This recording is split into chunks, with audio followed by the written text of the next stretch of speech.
یہ جو حدیث عرض کرنے لگا ہوں نا، یہ کئی گرہیں کھولے گی آپ کے ذہن کی، کئی گرہیں۔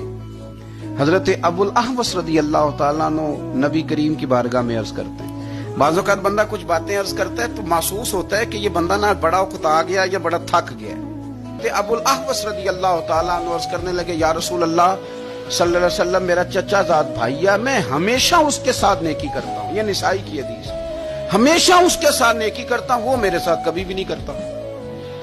میں ہمیشہ نیکی کرتا ہوں، وہ کبھی بھی نہیں کرتا۔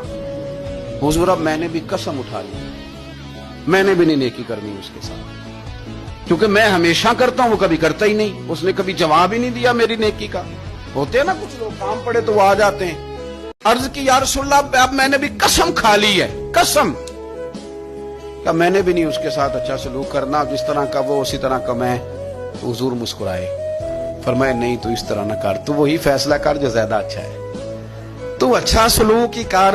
اور حضور فرمانے لگے اس طرح کر، قسم کا کفارہ دے دے، تو قسم کا کفارہ دے دے، لیکن سلوک اس کے ساتھ اچھے والا کر۔ تو نے سلوک برا نہیں کرنا، تو اچھا کر سلوک۔